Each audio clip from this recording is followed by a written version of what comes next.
আওয়ামী লীগ ভালো হতে চাইলে জামাত ইসলামী কেন সহযোগিতা করবে? এই সহযোগিতার ঘোষণা জামাত নেতারা কেন দিয়েছে, তাৎপর্য কি? দর্শক, আপনারা জানেন জামাত নেতাদের বক্তব্য নিয়ে ইদানিং তোলপাড়। জনগণ জামাত নেতাদের বক্তব্য, বিশেষ করে আমির জামাতের বক্তব্য চরম নেগেটিভলি নিয়েছে। জনগণ ক্ষুব্ধ প্রতিক্রিয়া দেখিয়েছে। এতে জামাতকে অনেকে ভোট দিত সিদ্ধান্ত নিয়েছে, এখন দিবে না বলেও বলছে। যদি আমরা বলতে চাই, ভুল ত্রুটি মানুষ করে, কিন্তু আপনি আমিরে জামাতের মতো ভালো লোক, সৎ নেতা আপনি আর দ্বিতীয় পাবেন না। এই জন্য তিনি ভুলের ঊর্ধ্বে বা ফেরেশতাও নন, ডেফিনেটলি তিনি ভুল বলেছেন। তারপরও তার উপরেই আমাদের আস্থা, ভুলে শুদ্ধেই মানুষ, কিন্তু এটা থামছে না। দর্শক, একবার আমিরে জামাত বলেছিলেন আওয়ামী লীগকে সাংগঠনিকভাবে জামাত ক্ষমা করে দিয়েছে, সাধারণ ক্ষমা নয়, সাংগঠনিকভাবে জামাত আওয়ামী লীগের বিরুদ্ধে প্রতিশোধ নেবে না, একথা তো বলেছে। হ্যাঁ, ব্যক্তিগতভাবে কেউ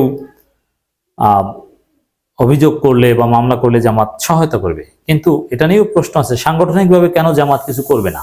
সাংগঠনিকভাবে করা না করা জামাতের অধিকার, কিন্তু উচিত অনুচিত নিয়ে তো আমরা কথা বলতে পারি।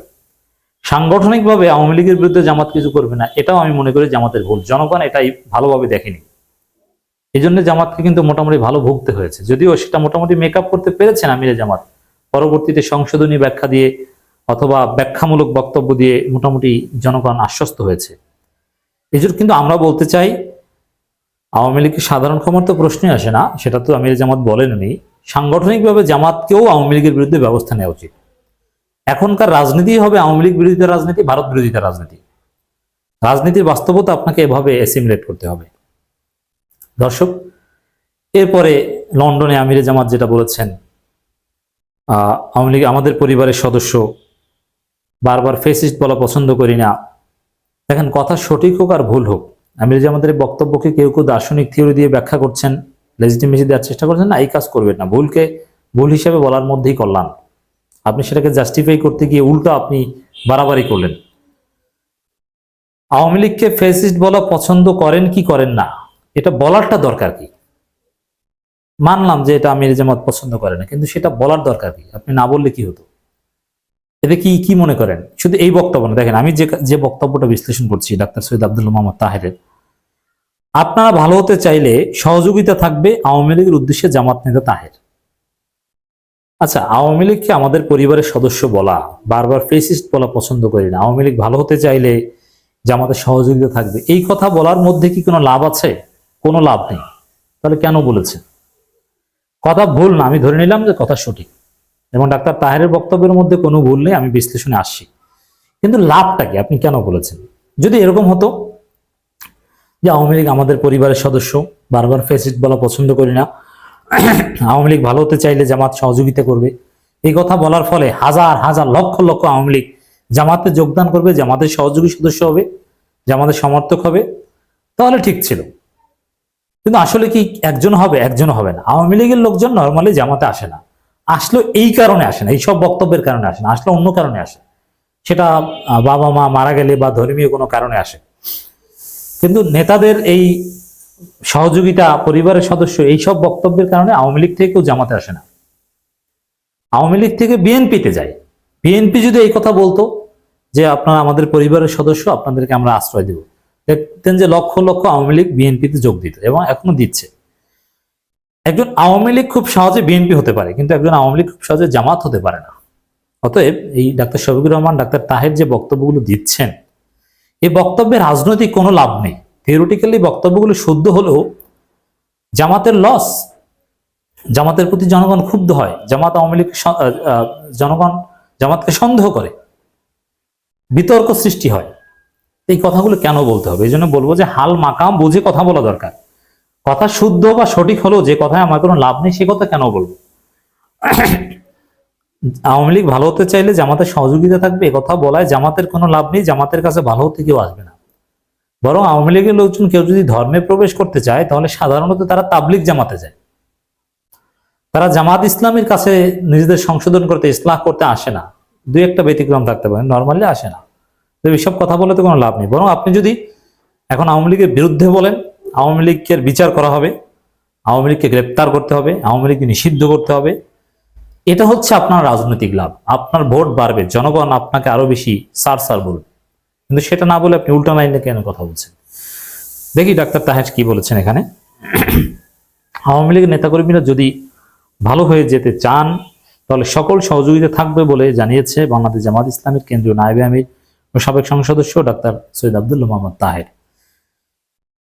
না, এখানে জামাতকে সহযোগিতা করতে হবে আওয়ামী লীগকে ভালো হতে চাইলে, এটা রাজনৈতিক দায়িত্বের মধ্যেও পড়ে না। যদি ভালো হতে চাই এটা রাষ্ট্র হেল্প করবে, কিন্তু জামাত কেন আকবরই এ কথা বলবে? এই কথাটা আমি ভালোভাবে দেখছি না, যদিও মুরির উপরে এটা কোনো অপরাধমূলক বক্তব্য বা ভুল বক্তব্য ওইভাবে নয়।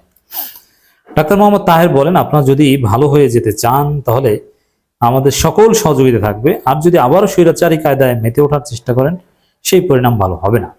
হুমকিও দিয়েছেন, চমৎকার। এই হুমকিটাকে আমি স্বাগত জানাই। তবে ডাক্তার তাহের আসলে পজিটিভ সেন্সই বলেছেন কথাটা, আমি বিশ্বাস করি। কারণ আপনারা যদি ভালো হয়ে যেতে চান, এটা যে জামাতে আশ্রয় দিয়ে তা না, রাজনৈতিকভাবে জামাত সহযোগিতা করবে, এটা ইতিবাচক পলিটিক্সের কথা। কিন্তু আবারও বলছি, এখন জনগণ চায় আওয়ামী লীগ নিষিদ্ধের রাজনীতি, অতএব আওয়ামী লীগ ভালো হয়ে সঠিক রাজনীতি করবে এটাও জনগণ মানতে চায় না। এটা একটা সহনশীলতা। আওয়ামী লীগকে পুনর্বাসনের প্রজেক্ট হিসেবে জনগণ আখ্যায়িত করবে। এই জন্য এখানেও বলা হচ্ছে যে আওয়ামী লীগ আমরা নিষিদ্ধ চাই। ভালো হবে কি? আওয়ামী লীগকে চাই আমরা নিষিদ্ধ, আওয়ামী লীগকে আমরা চাই জেলে। কথা হচ্ছে এগুলো।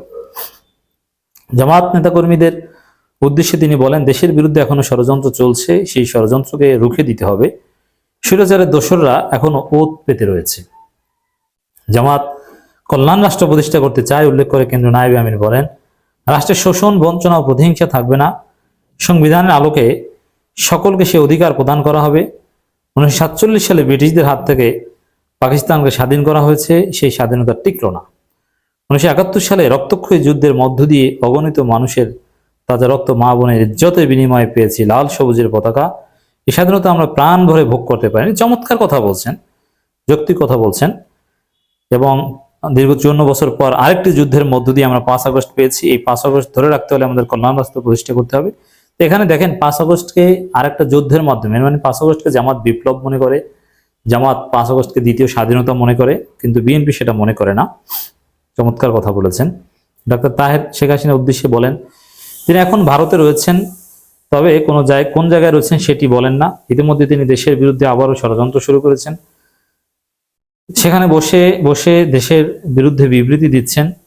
আপনি যদি আইনের প্রতি শ্রদ্ধাশীল হন তাহলে গোপনে যেভাবে দেশ ত্যাগ করেছেন, আবারও দেশে এসে আদালতে আত্মসমর্পণ করুন। আদালতে আপনার ন্যায় অন্যায় বিচার করবে। যদিও এ কথা রাখার মতো সৎ সাহস শেখ হাসিনার নেই। আরো নানান বিষয়ে কথা বলেছেন। মূল কথা এটাই, হাল মাকাম অনুযায়ী কথা বলতে হবে। আওয়ামী লীগ ভালো হতে চাইলে জামাত সহযোগিতা করবে, এ কথা বলার কোনো প্রয়োজন নেই। এই কথাগুলো এড়িয়ে চললেই ভালো। এই জন্য আমরা জামাত নেতাদের দৃষ্টিভঙ্গি দিতে চাই, আপনারা আওয়ামী লীগের বিচার চাওয়া, গ্রেপ্তার চাওয়া, নিষিদ্ধ চাওয়া, এইসব বিষয়ে কথা বলেন। আওয়ামী লীগকে ভালো বানানো বা আওয়ামী লীগের প্রতি সফট কর্নার শো হয়, এরকম কোনো কথা আপাতত বললেন না। আপনাদের ভোট জ্যামিতিক হারে কমছে, আপনারা যতটা গ্রহণযোগ্যতা পাচ্ছেন এইসব বক্তব্যের কারণে পিছিয়ে পড়ছে। Mind it.